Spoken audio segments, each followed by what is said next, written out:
About পিপুল চ্যানেলে আপনাদের স্বাগত। নমস্কার, আমি তরুণ কুমার পাল।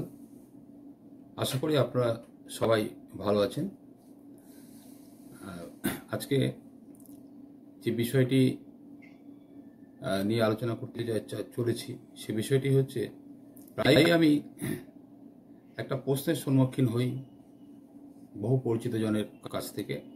প্রশ্নটি হচ্ছে যে 2009 এবং 2011 সাল পরপরই দুটি বছরে যে দুটো বড় নির্বাচন হয়েছে, 2009 সালে হয়েছিল লোকসভা নির্বাচন আর 2011 সালে হয়েছিল বিধানসভা নির্বাচন।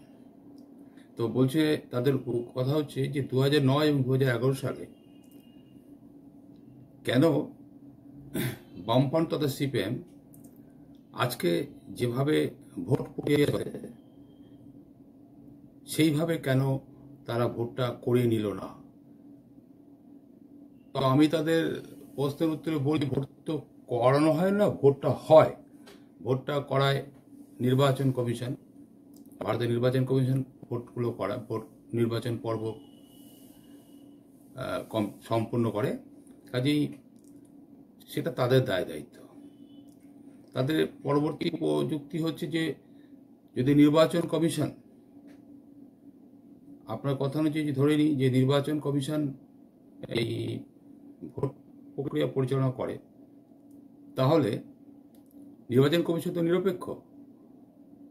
আমি বলি হ্যাঁ, নিশ্চয়ই নির্বাচন কমিশন নিরপেক্ষ একটি প্রতিষ্ঠান। সারা ভারতের লোকসভা নির্বাচন, সারা ভারতের বিধানসভাগুলি নির্বাচন সব কিছুই তারাই সম্পন্ন করে। বলছে তাহলে এই নিরপেক্ষ প্রশাসন, এই কমিশন যদি হয়ে থাকে, নিরপেক্ষ যদি এটা কমিশন হয়, নির্বাচন কমিশন যদি সংস্থা হয়, তাহলে পরে এইভাবে পরপর এই পশ্চিমবঙ্গে একই দল তারা কি লোকসভা কি রাজ্য বিধানসভা নির্বাচনে ভীষণভাবে জয়লাভ করে যাচ্ছে কেন? তো তাদের আমি বলি, কেন এটা তো এর আগেও হয়েছে। এখানে টিএমসি যাদের কথা আপনারা বলতে যাচ্ছেন, তারা পরপর তিনটে বিধানসভা টার্মে জয়ী হয়েছে, আর ওই দুটো লোকসভা 19 আর 24 এ দুটো লোকসভা। তা বলছে না 14। আমরা হ্যাঁ ঠিক আছে 14। তা আমি হ্যাঁ 14, 19 এবং 24 এই তিনটে লোকসভা। তা বলছে হ্যাঁ তিনটে লোকসভাতে ব্যাপকভাবে তারাই জয়লাভ করেছে। আমি বললাম মানুষ চাইছে তাই জয়লাভ করছে। আগেও তো 34 বছর যখন ছিল একটা সরকার, তো 34 বছর রাজত্ব করেছে পশ্চিমবঙ্গে। তাহলে এ কথা কেন? সঙ্গে সঙ্গে তাদের একটা কথা যেটা তারা বলেন যে না 34 বছরে তো এমন দেখেছি যে এখানে প্রচুর বিরোধী আসন ছিল, যা বিরোধীর আসন পেত। তো যেমন কংগ্রেস 77 সালে ক্ষমতাচ্যুত হয়েছিল, কিন্তু আসন তো পেয়েছিল। তারপরে তাদের কেউ কেউ বলছে জনতা পার্টি বলে একটা দল ছিল, সেই দলটা তো আসন পেয়েছে। আর হ্যাঁ সেসব তো ঠিকই আছে। বলছে তারপরেও যত নির্বাচন হয়েছে, তো বহু আসন, বহু কেন্দ্রের বহু আসন তারা পেয়েছেন। এবং কেউ কেউ উদাহরণ দিয়ে বলছেন, একজন বলছে দমদমে তো বিজেপি পর্যন্ত আসন পেয়েছে, দুটো লোকসভার আসন দুবার পেয়েছে, কংগ্রেসের আশুতোষ রায় একবার জিতেছেন, এরকম বলছেন। তারপরে বলছেন দমদম থেকে তৃণমূল কংগ্রেস প্রার্থী হিসেবে ওনাও জিতেছেন। এবং সবকটা ঘটনাই ঘটেছে কিন্তু ওই সিপিএম নেতৃত্বে বামফ্রন্ট সরকার থাকার সময়। আরেকজন বলছে যে পুরনো যখন কলকাতার নির্বাচন, মানে ক্ষেত্রটা নির্বাচন পুরনো ক্ষেত্র ছিল কলকাতার দিকে, তখন শিয়ালদা অঞ্চল বলে একটা বিধানসভা কেন্দ্র ছিল, সেখান থেকে বরাবরই তো কংগ্রেসের এই প্রয়াত নেতা সোমেন মিত্র তিনি জয়লাভ করতেন। এবং এটা সেখানে যে লড়াই হতো, সেই লড়াইতে কোনোদিনই সিপিএম বা তার ফ্রন্টের যে শরিক সে দাঁড়াতো, এরকম কেউ তো জেতেনি। তা মহা মুশকিল এসব প্রশ্ন উত্তর দেওয়া। তাই বললাম আপনারা ঠিক কি বলতে যাচ্ছেন? বলছেন না, বলতে যাচ্ছি এটাই যে 2009 সালে এবং 2011 সালে যদি এইভাবে, কারণ কোনভাবে, মানে এই যেভাবে তৃণমূল কংগ্রেসের সময়কালে ভোট প্রক্রিয়া চলে, সেইভাবে যদি ভোট প্রক্রিয়া চলতো তাহলে তো আজকে রাজ্যের এই অবস্থা হতো না। আমি রাজ্যের কি অবস্থা আছে। তো তাদের যুক্তি হচ্ছে এটাই যে এই যে এইখানে এখন ছেলে মেয়ে সব বড় হয়েছে, এই যে চাকরির জন্য কেউ বলছে আমার ভাগ্নি, আমার ভাগ্নে, আমার ভাইপো, এই সেই সব অন্য রাজ্যে যেতে বাধ্য হচ্ছে, এখানে কোনো চাকরি পরিসর নেই। তো আমি বললাম এটা তো 34 বছরে তো কি এইসব প্রবলেম ছিল না? তখন কি মানুষ বাইরে চাকরি করতে যেত না? তখন একজন খেপে গিয়ে আমাকে একরকম বলছে আপনি এইভাবে ওকালতি করছেন কেন? আমি কিসের ব্যাপার ওকালতি বলছে? আপনি তৃণমূল সরকারের পক্ষে ওকালতি করছেন, তৃণমূল দলটা পক্ষে ওকালতি করছেন। এখন ওকালতির কি আছে? আমি বলছি যে আগেও তো মানুষ গেছে, এমন তো নয় যে পশ্চিমবঙ্গের থেকে মানুষ আছে বাইরে কাজে যায়নি, প্রচুর প্রচুর লোক আছে। বলছে যে না সেটা নয়, একটা জেনারেল মানুষের জন্য যে চাকরি বাকরির ব্যবস্থা ছিল, এই ফুট করে এক ভদ্র বলছে আমার ছেলে তো এই এজি বেঙ্গলে অ্যাপয়েন্টমেন্ট লেটার পেয়েছে, সিকিমে একটা সিকিমে ইউপিএসসি পরীক্ষা দিয়ে চাকরি পেয়েছে, সেখানে চলে গেছিল চাকরি করতে। তারপরে তো আবার ইউনিয়ন ব্যাংকের অ্যাপয়েন্টমেন্ট লেটার এসেছে, যখন সেটাতে এসে জয়েন করে ওটা ছেড়ে দিল, সিকিমে গিয়ে থাকবে, কারণ এখানেই থাকবে, কলকাতায় থাকবে। আমি বললাম তখন তো পরীক্ষা নেওয়া হতো, তো ব্যাংকিং সার্ভিস কমিশনের পরীক্ষাটা হতো, SSC, UPSC, school service commission, তারপরে মিসলেনিয়াস সার্ভিস বলে ছিল সার্ভিস কমিশন, স্টেট গভর্নমেন্টের পরিচালনা হতো, WSS, এইসব পরীক্ষা টরীক্ষা হতো। যেমন বিশেষ পরীক্ষা এখনও আছে, হ্যাঁ বিশেষ তো এখনও আছে, সবসময় ছিল, এখনও আছে। বলছে অন্য পরীক্ষাগুলোর ক্ষেত্রে সেরকম কোনো অবস্থা নেই, আমরা তো অনেকে এইসব ইউপিএসসি, এসএসসি এইসব দিয়ে চাকরি পেয়েছে। বলছে সাধারণ যে চাকরিগুলো, সেগুলো সাধারণ মানুষের আয়ত্তের মধ্যে ছিল, এইগুলো তো এখন দেখা যায় না। এখন যেটা দেখা যাচ্ছে প্রত্যেককেই যেন স্বনিযুক্ত প্রকল্প তৈরি করতে হবে, অর্থাৎ নিজের এমপ্লয়মেন্ট নিজের তৈরি করে নিতে হবে, এরকম একটা অবস্থা। তখন আমি বললাম দেখুন একটা কথা, বিষয় হচ্ছে যে আপনারা যেটা বলতে চাইছেন যে এই সময় কোনো চাকরির পাওয়ার সুবন্দোবস্ত নেই, যে সুবন্দোবস্ত কোনো বন্দোবস্তই নেই। আমি বললাম এটা কি ছিল আগে? বলে অবশ্যই ছিল, আগে নিয়মিত সমস্ত পরীক্ষা, চাকরি পরীক্ষা হতো। একজন বলছে আমার ভাই অসংখ্য পরীক্ষা বসেছে, আমি নিজে পরীক্ষা দিয়ে চাকরি পেয়েছি, স্টেট গভর্নমেন্টের পিএসসি পরীক্ষা দিয়ে চাকরি পেয়েছি, ক্লার্কশিপ, জুনিয়র ক্লার্কশিপে চাকরি পেয়ে আমি হয়েছি, অ্যাপয়েন্টমেন্ট পেয়েছি। এখন তো সেসব শুনি না। এবারে এরা আর অনেক কিছু বলছে, তাই যাদের বলার মধ্যে যেমন ছিল পুলিশের চাকরি, কনস্টেবলের চাকরি, তারপরে বলতে প্রবেশনারি অফিসার্সের পরীক্ষা দিয়ে ব্যাংকে একটা রিক্রুটমেন্টের বন্দোবস্ত ছিল, রেলওয়ে সার্ভিস রিক্রুটমেন্ট বোর্ডের পরীক্ষা ছিল। এখন তো কোনো কিছু পরীক্ষাই, মানে ছেলেমেয়েরা, জেনারেল ছেলেমেয়ে যারা, তারা পড়াশোনা করার শেষে একটা চাকরি করবে, তাও সেটা অ্যাপয়েন্টমেন্ট পেতে গেলে তাদেরকে লড়ে, মানে ইন্টারভিউ, মানে রিটেন টেস্ট, ইন্টারভিউ, এই সমস্ত করে অনেকটা লড়ে নিতে হয়, তবুও একটা সুস্থ পরিবেশ হয়ে চাকরি পাওয়ার। কিন্তু এখন সেই অবস্থাটা একেবারেই নেই।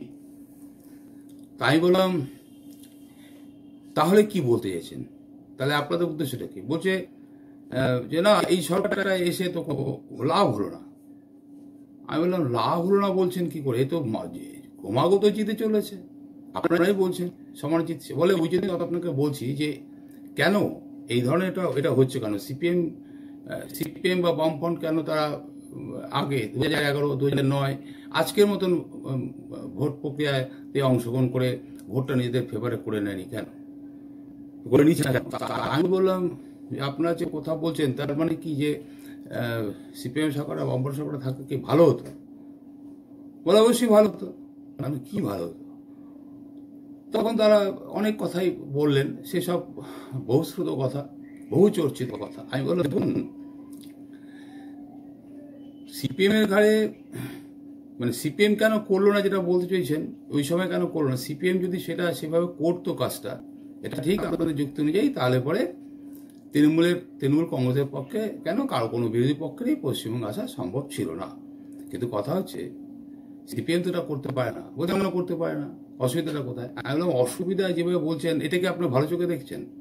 এই যে যদি আপনাদের কথা অনুযায়ী ধরে নিই যে তৃণমূল কংগ্রেস যেভাবে ভোটটা করে নিচ্ছে তাদের ফেভারে, এটা কি আপনারা কি ভালো মনে নিচ্ছেন?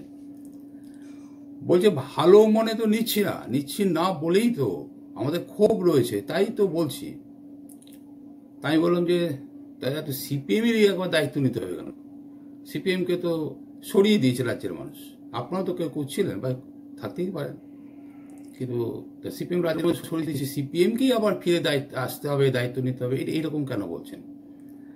তো তারা তখন বলছে যে তাছাড়া আসবেটাকে। আমি বললাম কেন? এটা যে ভোটটা হচ্ছে পশ্চিমবঙ্গে তাতে দেখা যাচ্ছে যে বিজেপি তৃণমূলের পরেই বিজেপি, অর্থাৎ প্রায় সিটেই দ্বিতীয় পজিশন হয়ে আছে বিজেপি হচ্ছে। একবারে এই যেমন উপনির্বাচনে একেবারে কম ভোট পেয়েছে বিজেপি, সিপিএম বা বামফ্রন্টটা তার চেয়েও কম, অর্থাৎ সেকেন্ড পজিশন সেই বিজেপি কম পেল। তাহলে বিজেপির কথা বলছেন না কেন? তো তাদের একজনের বক্তব্য হচ্ছে যে বিজেপির কি সম্পর্কে কি বলো, বিজেপি অ্যাকচুয়ালি এই স্টেটে তো সেরকম বিজেপির কোনো কিছু অ্যাক্টিভিটিস বলতে যা বোঝায় ওই টিভিতে আর রাস্তাঘাটে ওই মিছিল তো সেরকম হয় না, ওই টিভিতেই আর কি দেখি যত যা কিছু টিভির আলোচনা সবাই, আর টিভিতেই সাংবাদিকরা, ফটোগ্রাফাররা ছবি তুলে আনেন, সংবাদ পরিবেশনকারী টিভি চ্যানেলগুলো সেগুলি দেখায়। বামেদের যেভাবে রাস্তাঘাটে দেখা যাচ্ছে মিছিল, মিটিং, সভা ইত্যাদি সমস্ত কিছু করছে, সেরকম ভাবে বিজেপিকে দেখা যায় না। তাই বললাম যে দেখা যায় না ঠিকই, কিন্তু ব্যাপারটা তো ওরা প্রমাণ দিচ্ছে। আমরা আজকে মানুষ তো ওদের চাইছে, তাহলে এই যেমন ৭৭টা সিট রয়েছে বিধানসভা এখন বিজেপি।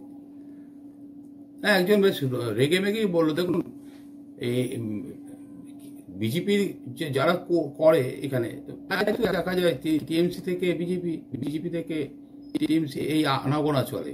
তো কাজেই আমি বললাম তার মানে কি বলছে, দুটো দলই এক? বলছে এক কি দুই জানি না, তবে যেটা বাস্তব সেটা বলছি। তাই বললাম সে তো তৃণমূল কংগ্রেসে তো একসময় কংগ্রেস থেকে ভেঙেই বেরিয়েছে, তখন একজন রেগে গিয়ে বলছে না তৃণমূল শুধু কংগ্রেস থেকে আসেনি, তৃণমূলে বহু বহু লোকজন, বহু দলের এবং বহু মানুষ আছে যারা একসময় যাদের ভাবে প্রকাশ করতো তারা বাম ভাব করতো, তো এরকম লোক এরকম আছে।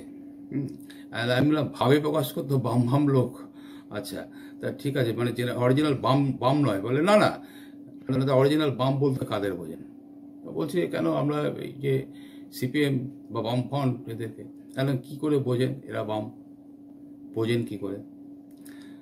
সে তো তৃণমূলের সর্বাধিনায়িকা, তাকে তো একসময় মানে 11 নির্বাচনে আগের থেকেই তাকে অগ্নিকন্যা, পরবর্তীকালে তো তাকেও তো ওই এটা মানে তার যে সততা রূপ সেই সমস্ত দেখে এবং সাহসী রূপ, রূপ, এইসব থেকে অনেকে তো একেবারে বামপন্থী বলে ভেবেছে।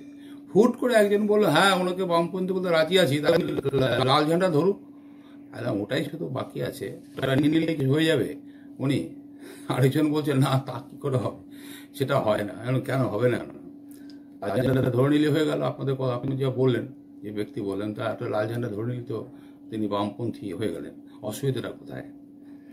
তো যাই হোক, এখন একটা ক্ষোভ রয়েছে মানুষের এবং বামেদের প্রতি একটা আস্থা রয়েছে, সেই আস্থাটা তারা প্রকাশ করতে পারছে না। আমি এর আগে একটা মানে পোস্টে বলেছিলাম যে বামেরা 34 বছর রাজ্যে যে ছিল, ক্ষমতায় ছিল, সেই ক্ষমতা থাকাকালীন তারা যথেষ্ট কাজ করেছেন। আর একটা কথা, যে রাজ্যের যে সামাজিক পরিবেশটাতে অনেক শান্তি শৃঙ্খলা বজায় রাখতে পেরেছিলেন। মানে আজকে যেরকম একটা মানে মানে কি বলবো, অশান্তকর পরিবেশ, অস্বস্তিকর পরিবেশ এবং সবসময় একটা ভীত সন্ত্রস্ত ভাব মানুষের, এটা ছিল না। এই যে এইসব জিনিসগুলো না থাকার জন্য মানুষের একটা ভাষা ভরসা, মানে তুলনামূলক পার্থক্য করতে পারছে বর্তমান সরকারের সাথে, তার শাসকদের সাথে, সিপিএমের সাথে, বামফ্রন্টের শরিক দলগুলো এবং তাদের সরকার, বামফ্রন্ট সরকার সাথে এটা বেশ ভালো মতন পার্থক্য করতে পারছে। এদের আরও বক্তব্য যে বুদ্ধদেব ভট্টাচার্য যেভাবে শিল্পের জন্য যেভাবে নেমেছিলেন, মাঠে নেমে পড়েছিলেন, এবং একটা বড় শিল্প উদ্যোগী টাটা দেশীয় ক্যাপিটালিস্ট, যে টাটাকে দিয়ে টাটা মোটরসের কারখানা সিঙ্গুরে প্রায় খুলেই ফেলছিলেন। তো জমি সংক্রান্ত বিবাদে সেই যাত্রা ভঙ্গ করতে হলো।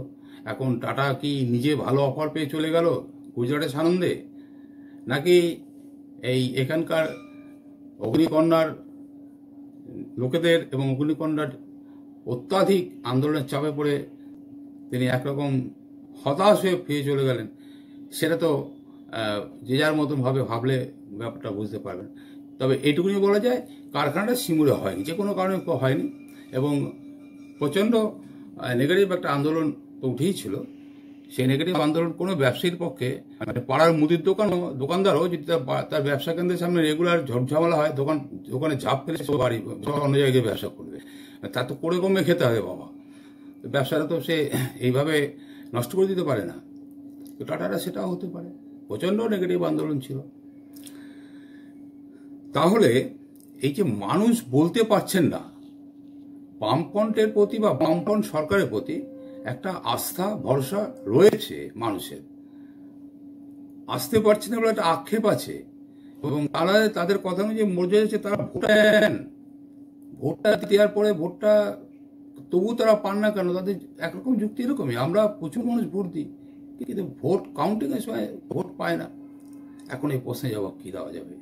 বিভিন্ন কাগজে, মানে কাগজে পড়া হয়, ভেরি রিসেন্টলি শোনা গেল, কাগজেই দেখছিলাম, মানে এই কংগ্রেসের তরফ থেকে প্রস্তাব নেওয়া হয়েছে ইভিএম সরিয়ে দিয়ে সেখানে আবার ব্যালটে ভোট করার আবেদন নিয়ে সারা দেশব্যাপী এটা একটা আন্দোলনের রূপ দেওয়ার চেষ্টা করা হবে।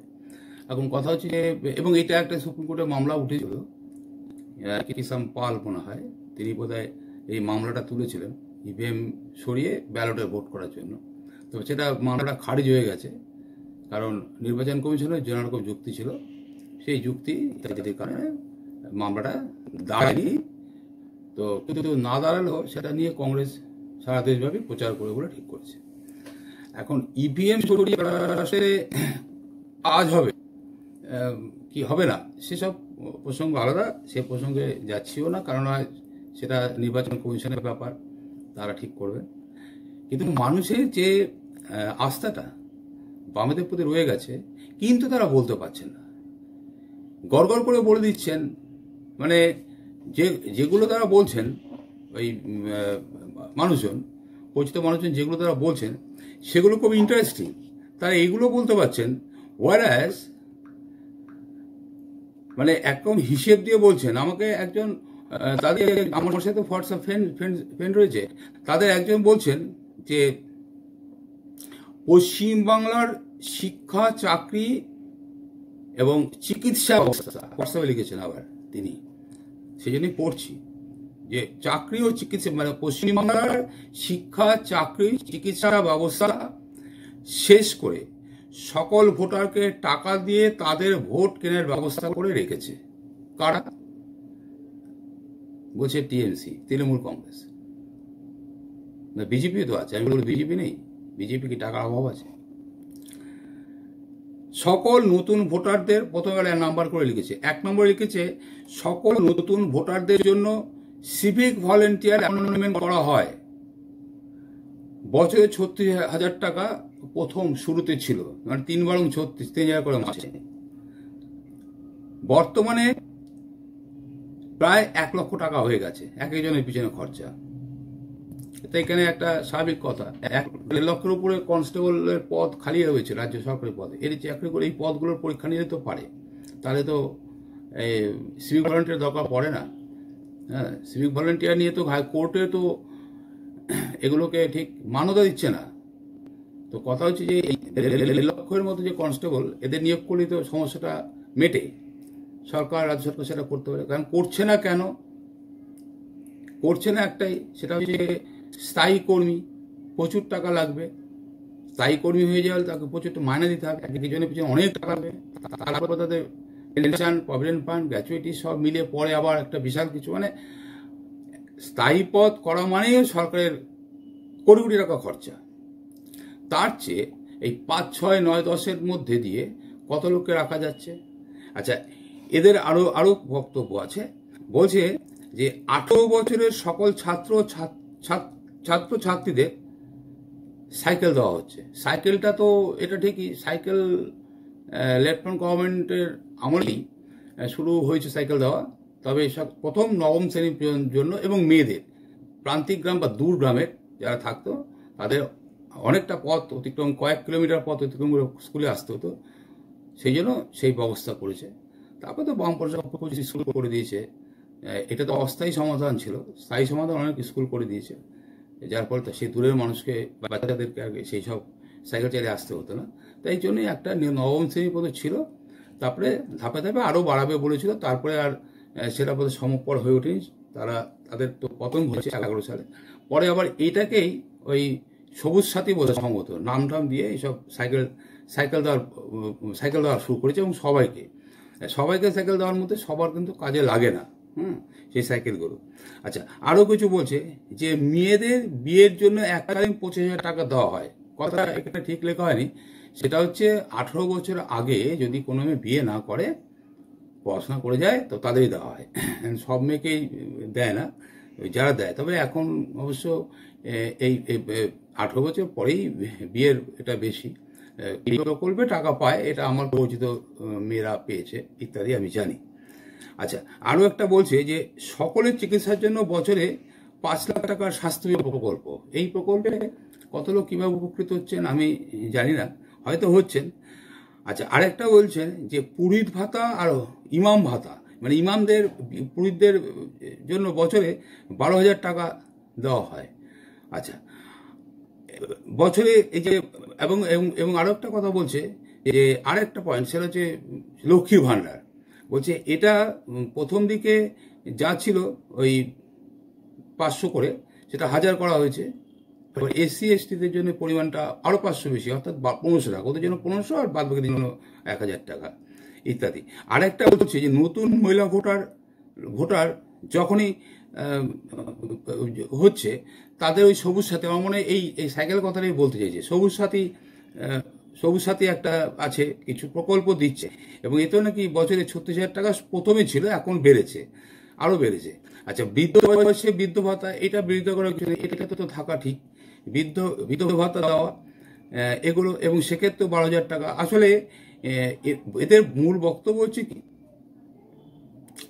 এদের মূল বক্তব্য যেটা বোঝা যাচ্ছে যে এই যে ভাতা দেওয়া হচ্ছে, এই ভাতা দিয়ে ভোটার তৈরি রাখা, এই হোয়াটসঅ্যাপে বলার বক্তব্য বোঝা যাচ্ছে ভাতা দিয়ে ভোটার তৈরি করে রাখা। এবার দেখুন, মানুষকে প্রথমে অসহায় করে তুলতে হয়, সেটা তো রাজ্যের মানুষ অসহায় হয়েইছেনি, বাম সরকার চলে আসার সাথে হয়েছেন, এটা তো এদের বক্তব্য থেকে পরিষ্কার। মানে মানুষের অসহায়তা দূর করবার জন্য সিঙ্গুরের মানে চাকরি, বেকার সমস্যা যেভাবে বেড়েছিল, মানে বেকার সমস্যা বেড়ে যাওয়ার যে কারণটা বাম আমলের থেকে হয়েছে, এবং এটার জন্য পজিটিভ দৃষ্টিভঙ্গি বামেদেরই ছিল।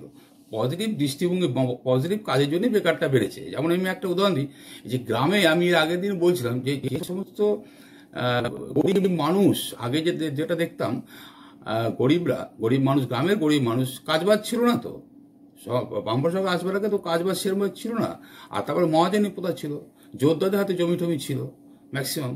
তো ফলে তো এই ভূমিহীন কৃষক সংখ্যা বেশি, কাজ নেই, কর্ম নেই, কি করবে তারা? সব ওই শহরে এসে ভিক্ষা টিকা করতো। এটা আমি নিজেও জানি, আমি ছোটবেলায় দেখেছি। আমাদের বাড়িতে মা আর কি ওই চাল রেখে দিত নির্দিষ্ট প্রতিদিন, কিছু খুচরো পয়সাও রাখতো, যা কাউকে চাল, কাউকে পয়সা, এইসব দিত। তারপরে একটা অদ্ভুত ব্যাপার লক্ষ্য করলাম, মানে বড় আসার সাথে একটু লক্ষ্য করছি, মানে যখন আমিও ভোটার হইনি, তবে ভোটার মানে ধরুন ক্লাস 11-12 পড়ছি, এরকম সময় আমি দেখেছি যে তখনই বামপন্থী সরকারের আগমন। তো হঠাৎ করে বাম সরকার আসার 1-1.5 বছরের মধ্যে হঠাৎ ভিখারিগুলো উধাও হয়ে গেল। মানে তারপর নেই, ভিখারি নেই এখন আর আমাদের বাড়িতে। সত্যি কথা, কোনো ভিখারি টিকে আসে না, কোনো ভিখারিকে দেখতে পাই না।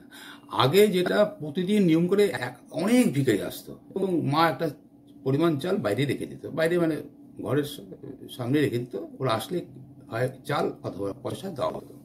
এখন সেই সিস্টেমটা নেই, এখন প্রফেশনাল ভিখারি পাওয়া যায়, প্রফেশনাল বিক্রি পাওয়া যায়। হ্যাঁ, তার মানে কি, গ্রামে এই যে অপারেশন বর্গা করে জমি জমি জমি দেওয়া হয়েছিল গ্রামের মানুষকে, জমিহীনদের জমি দেওয়া হয়েছিল, এই লাঙল যার জমিদার, এই যে স্লোগান তুলে বামপন্থী সরকার যেটা করেছিলেন, এর ফলে যেটা হয়েছে কি, মানুষ তো তাদের জমি পেয়ে চাষাবাদ শুরু করে দিল। টুকরো পাক যাই পাক, টুকরো ছোট ছোট জমি পাক যাই পাক, জমি পেয়ে তো কাজ শুরু করে, চাষের কাজ, নিজের জমি নিজে চাষ করেছে, তার আনন্দেরই আলাদা। ফলে যেটা হয়েছে যে মানুষ এই নতুন উদ্যমে তারা তাদের এই ফসলটা প্রচুর পরিমাণে ফলিয়েছে, আস্তে আস্তে করে ফলিয়েছে। তো ফলে কাজ যখন গ্রামে হয়ে যাচ্ছে, তারপরে আর আসে, আর তারপরে ভিক্ষাজীবীদের কোনো দরকার, ভিক্ষাজীবী জীবন মানে ভিক্ষাকে জীবিকা করার কোনো দরকার ছিল না। কিন্তু ঘটনা হচ্ছে, এর সাথে আরেকটা কাজ তো কম্পাউন্ড সরকার করেছিল, সেই কাজটা হচ্ছে যে ওই শিক্ষার ব্যাপারটা, শিক্ষার প্রসারে ব্যাপক কাজ করেছে, প্রচুর স্কুল তৈরি করেছে, শিক্ষা 12 ক্লাস পর্যন্ত অবৈতনিক শিক্ষা করে দিয়েছে। তো এর ফলে আরেকটা হচ্ছে মিড ডে মিল, যেটা লেফটেন্যান্ট গভর্নমেন্টে যখন ছিল তখনই তাদের বাম সাংসদরা ওইখানে দিল্লিতে খুব রকম সাংসদরা আর কি মানে তাদের দাবি পেশ করে, তখনকার কেন্দ্রীয় সরকার, ওই কি বলে আমাদের কংগ্রেস সরকার যেটা ছিল, তার কাছ থেকে সেই তাদেরও ইচ্ছা ছিল, তা নাহলে হবে কেন, তা সেই মিড ডে মিলের ব্যবস্থা হয়েছিল। যাই হোক, তো এইসব মানে এই মিড ডে মিল, অবৈতনিক শিক্ষা, স্কুল বাড়ি তৈরি করা, ফলে শিক্ষার মানে এই যে ব্যাপক আয়োজন করেছিল, যেটা আমার ভালো মনে আছে যে 1977 সালে যদি 1.5 লক্ষ মাধ্যমিক পরীক্ষার্থী থাকে, সেটাকে 2007 হিসেবে প্রায় 11 লাখে গিয়ে পৌঁছেছিল। তো এইটাই একটা বিরাট সংখ্যক ছেলে মেয়ে পড়াশোনা করছে গ্রামের দিকে। তার ফলে কি হচ্ছিল, গ্রামে তো শিক্ষার প্রসারে তো গ্রামের এবং শহরে দুদিক থেকে বেকারের চাপটা আসছিল। তো ঠিক এইরকম একটা অবস্থায় দাঁড়িয়ে এই সরকারের পক্ষে, মানে বাম সরকারের পক্ষে, তখন গ্রামের মানুষ, শহরের মানুষ যে বেকার প্রচুর, তাদের জন্য শিল্পের দরকার ছিল, এবং বুদ্ধদেব ভট্টাচার্য সঠিক কাজটাই সিদ্ধান্ত নিয়ে এগোচ্ছিলেন।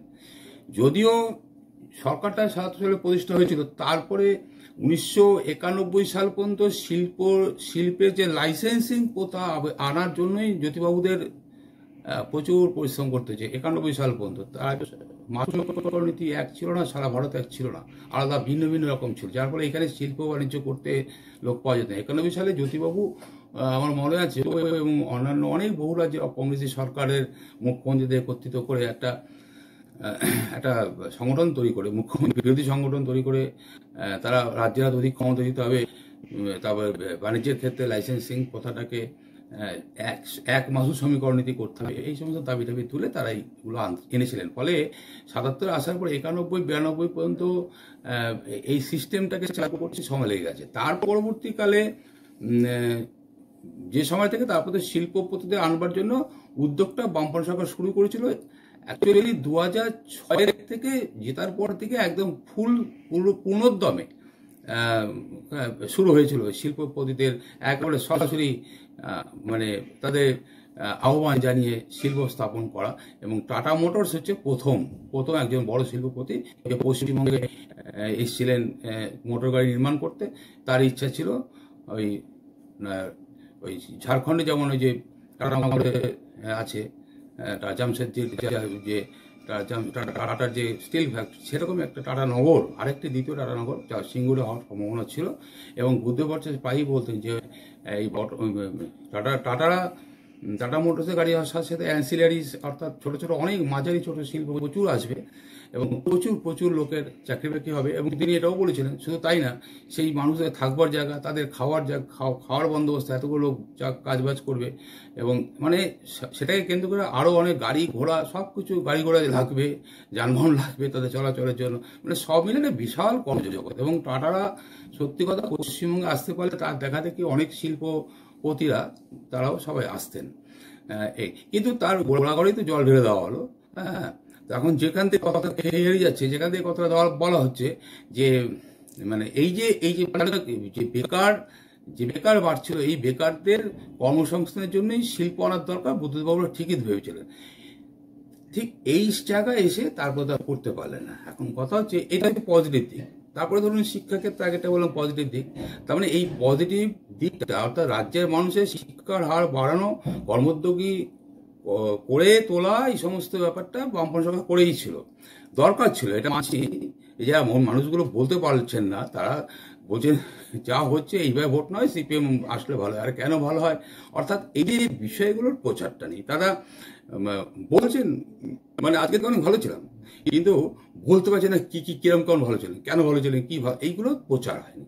বামপন্থী তত্ত্বেই প্রচারটা হয়নি। আমি আগের দিনে ভিডিওতে কথা বলেছি এবং এই কথাগুলো প্রায়শই লোক মুখে শুনি, যার জন্যই মানুষ বলে যে আগের সিপিএম আমলটা সত্যি ভালো ছিল, মানে আগের থেকে, মানে আগে সিপিএম আমলটা ভালো ছিল এখনকার থেকে। কিন্তু পাশাপাশি তারা যদি এটাই ভাবেন, তাহলে একটা কথা তো বলতেই হয় তাদের। আমি যেটা বলেওছি পরিষ্কার কথা, আজ ভিডিওতে বলছি, যদি ইচ্ছাটা যদি থাকে যে সিপিএম আসলে বা বামফ্রন্ট আসলে হবে ভালো, সব কিছু বোঝেন, তাহলে পরে দায়িত্ব তো সবাইকে নিতে হবে। শুধু সিপিএম কেন দায়িত্ব নেবে? সিপিএম বলবে, তারাই ভোটের বুথ আগলাবে, তারা যেটা বলছেন যে বুথ দখল টখল হচ্ছে। আপনারা আসুন, সবাই মিলে আসুন, সবাই মিলে একত্রিত হন যখন ভোট চলে।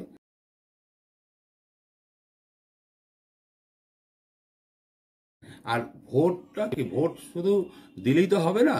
ভোট প্রদান থেকে আরম্ভ করে গণনা পর্যন্ত যে সময়টাই কিন্তু মানুষ সতর্কভাবে এই ভোট পর্বটাকে মেটাতে হবে। অতএব এই কাজটা করলে পরে আশা করি প্রত্যেকেই খুব জ্বালা যন্ত্রণা দূর হবে। যদি বামফ্রন্ট কানতে চান, বামফ্রন্ট অবশ্যই আসতে পারবে। আপনারা দেখুন, আশা করি আপনার এই পথে চললে, মানে সবাই মিলে একত্রিত হয়, বুথকে নিজেদের মতন বাড়ির মতন আগলে সেটাকে ভোট পর্বটাকে সম্পূর্ণ করে ভোট গণনা কেন্দ্র পর্যন্ত ইভিএমগুলো সেখানে যদি সঠিকভাবে পাহারা দেওয়ার ব্যবস্থা করা, প্রতি বুথে নিজেরা যাতে বসতে পারেন সেই বন্দোবস্ত সবাই মিলে যদি করেন, তাহলে হয়তো এই প্রক্রিয়াটা আপনারা যে সবাই মিলে চাইছেন সেটা হতে পারে। তাছাড়া শুধু সিপিএম করলে তো হবে না। সিপিএম তো চাইছে তো, আন্দোলন করছে তো, মানুষের সাথে আন্দোলন করছে। আপনারা নিজেই বলছেন ঘাটে সভা সমিতিতে সিপিএমকে দেখা যায়। অতএব এবার বাস্তবিকই যদি সিপিএমকে চান, তাহলে এবার মানুষকে বেরিয়ে এসে সিপিএমের যে লড়াই আন্দোলন, তার সাথে হাতে হাত মেলা, তাদের সাথে থাকতে হবে, তাদের পাশে থাকতে হবে, তবেই নিজেদের অধিকারটা পুনঃপ্রতিষ্ঠা করতে পারবেন, এই আমার বিশ্বাস। আজকে এই বিষয় বিশেষ বার্তা দেওয়ার জন্যই আজকে ভিডিওটা করা, কারণ এই কথা হামেশাই, আর যেহেতু আমি আমার কথাতে স্পষ্ট বোঝা যায় আমি একটু তো ঘেঁষা রয়েছি, স্বাভাবিকভাবে মানুষের প্রশ্নগুলো শুনি এবং উত্তর কিছু দিতে হয়, তখন তাদেরকে এইভাবেই আমার সমস্যা সমাধান করি। সবাই ভালো থাকবেন, নমস্কার।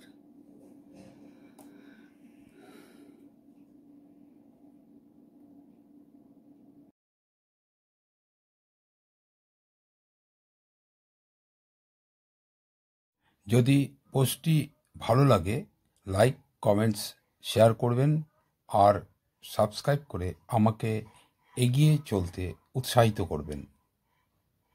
সবাই ভালো থাকবেন, ধন্যবাদ।